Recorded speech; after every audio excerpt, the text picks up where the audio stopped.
Hello, and welcome to our ADU webinar today. Let me get started to the reason why we are all here today, because that is this guy. Hello, everyone. Thanks for coming. And at first, let me introduce myself. My name is Alexey Redkokashin, and I'm a founder of the construction company, Redshed Studio. Our specialists have years of a broad construction experience, but the foundation of successful construction project is laid long before a team arrives in your backyard. So we have prepared this webinar to help you to get started right with your accessory dwelling units, ADUs, in your backyard. So let me introduce my colleague, our ADU specialist, Alessia Chikunova. Alessia. Thank you, Alex. And the reason I'm here today is actually because about 4 years ago, I met a woman who was complaining that she was trying to get somebody to design her unit, about 1,000 square feet, and all the architects she was talking to told her that it's not possible.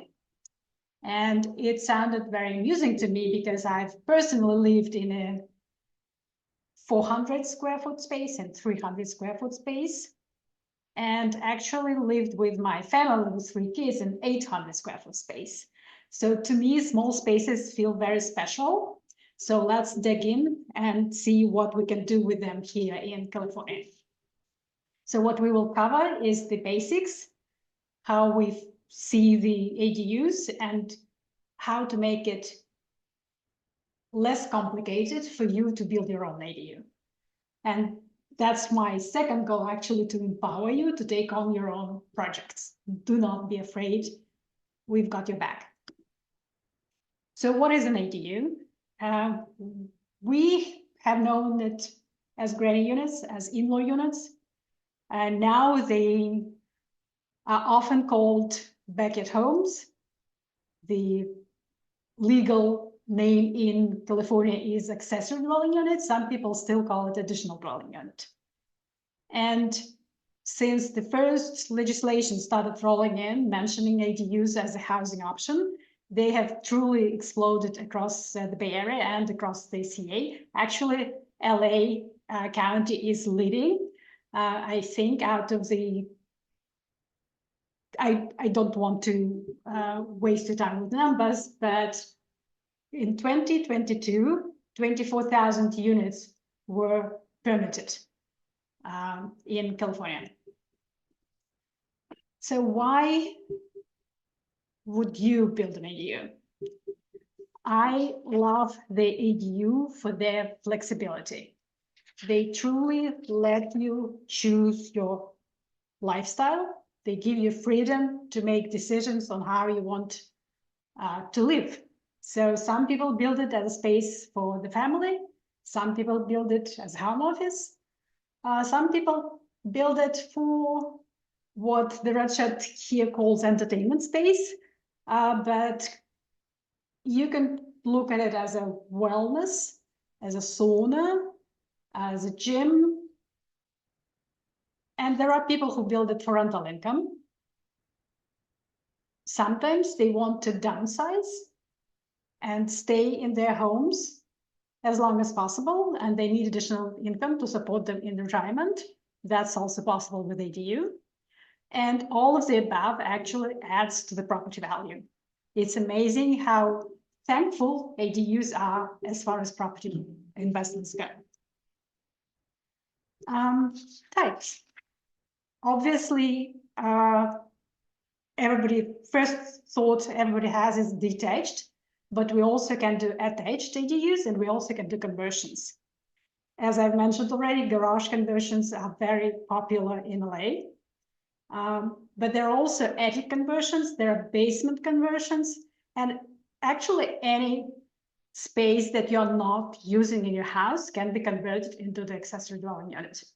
There is one type that is not mentioned, and that's called a junior accessory dwelling unit. This is actually the unit that is converted out of existing space it has to be less than 500 square feet. And as a result, you may have 2 units in addition to the main house. One of them proper accessory dwelling unit, and the second one junior accessory dwelling unit. One word here about attached units. They are a little bit more complicated than detached units for contractors because they often trigger a lot more maintenance issues for the main house than a detached unit. Let us see if we have a couple of floor plans that are possible. So this one is obviously 2-bed, 2-bath unit. This is what we think of as for example, as somebody who wants for their adult kids to live in their backyard, to be close but not too close to each other. We have permit-ready plans like this. And as you will see, we always try to squeeze in space for things like laundry and closets. Smaller unit, 1-bed, 1-bath. All accessory dwelling units need to have living space, sleeping space, kitchen, and bathroom. And obviously, this unit is perfect for a rental. It's good for adult kids if he wants to move back with parents. This is a garage conversion, actually, what we call work in progress. The space that you see for the kitchen and for the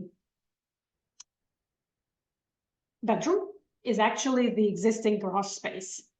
ADU laws allow you to add to the garage additional space if your garage currently, for example, is very close to property lines. And the distance between the property line and the existing garage is less than 4 feet. That is a required statewide setback for ADUs.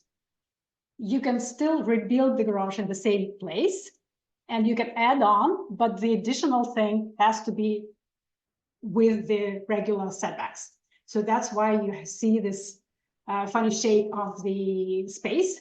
And also you may notice the details. The unit will be in the backyard where the main house is actually in Tudor style. So we match the style of the ADU to the style of the main house. Another 2-bedroom, 1-bath unit.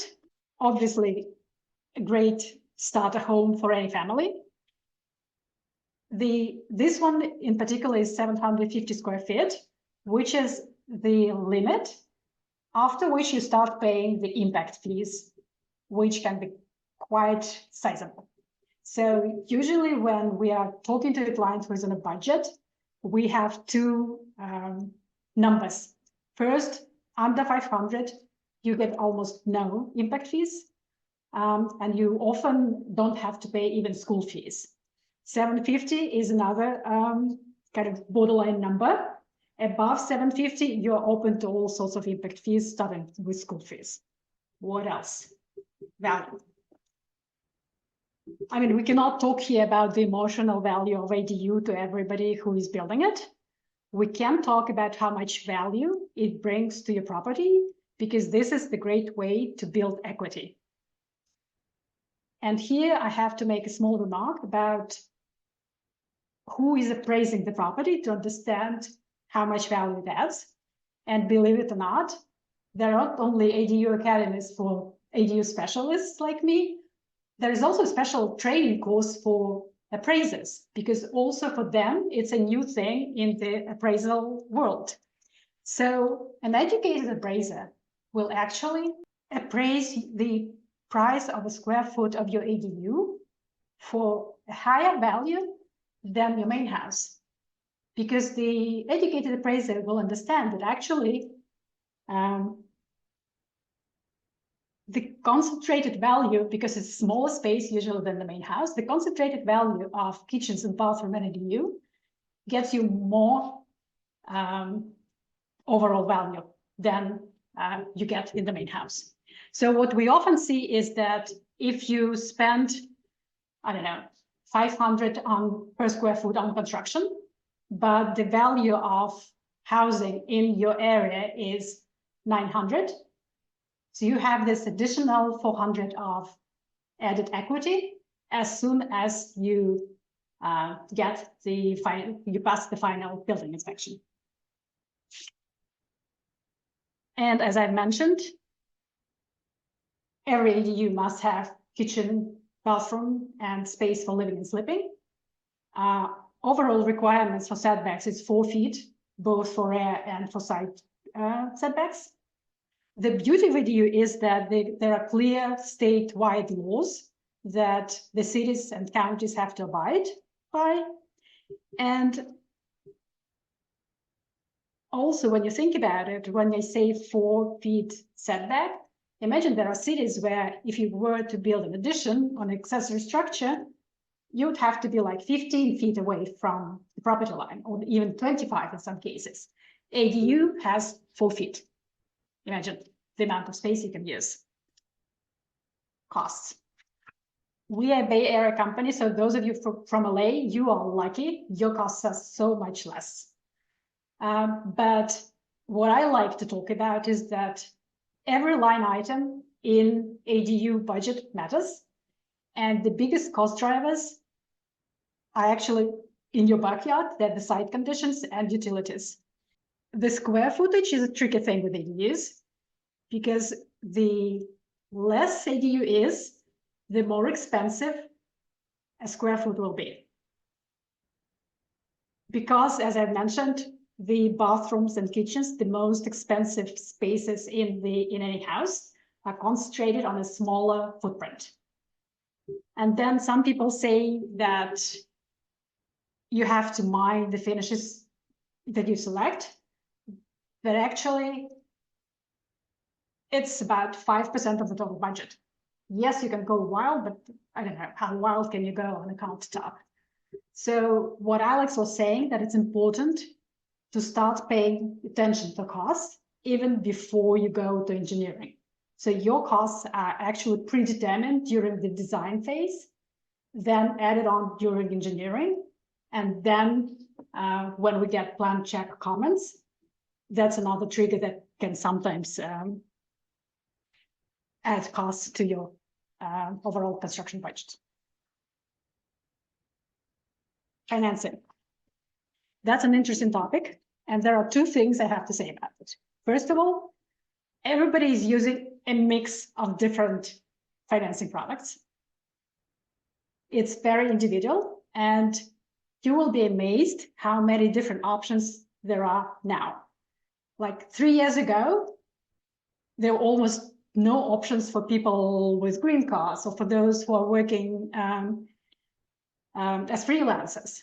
Right now, if you're talking to the experienced broker, mortgage broker, you'll be amazed at the number of opportunities you will have. And even in this interest rate kind of climate, construction loans often pan out, surprisingly. So don't sit on the fence, don't overthink. Talk to the mortgage brokers as soon as possible. The funny thing is that when we start talking to them, they'll say, well, how much do you need? So the good thing is to start with the contractor, get from him an estimate, and then go talk to the mortgage brokers, and they will figure out how what's the best way for you to figure out the financing.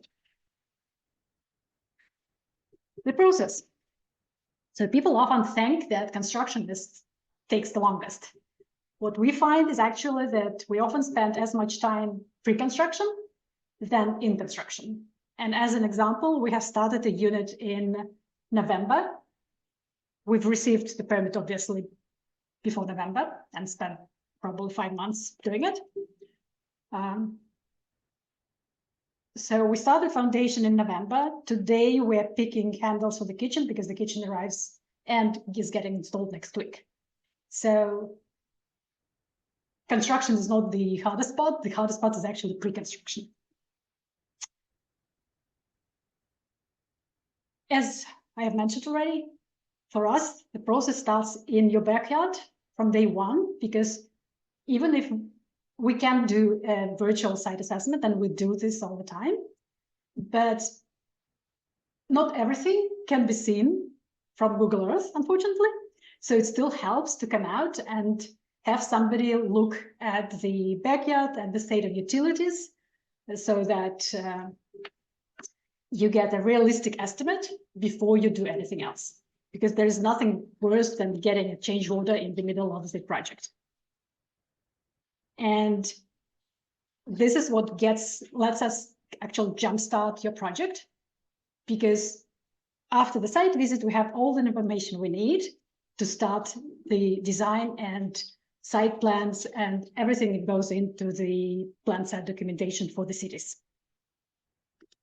And again, Alex mentioned at the beginning that the team is important. When we do the design, we always talk to the contractors before we finalize. We often have a back and forth with engineers before we even go into the plan review. And I've been doing ADUs nonstop for the last 3 years.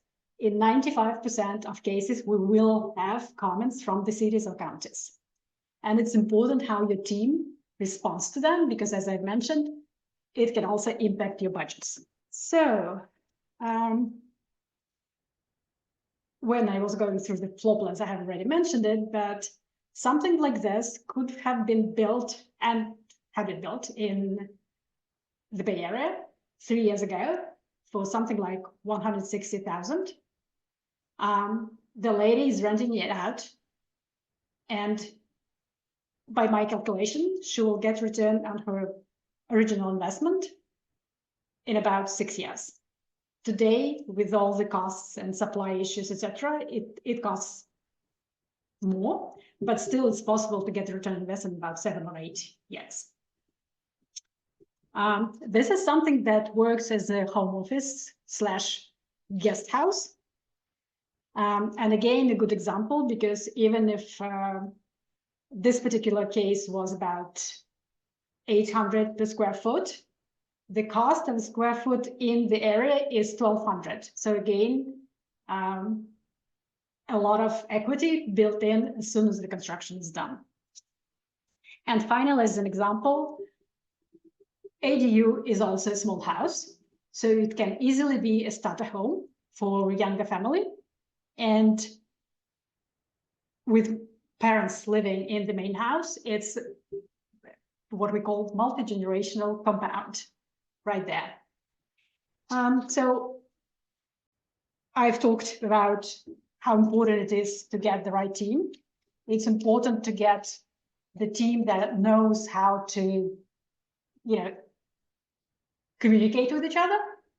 But also for us, it's important to get your trust before we start.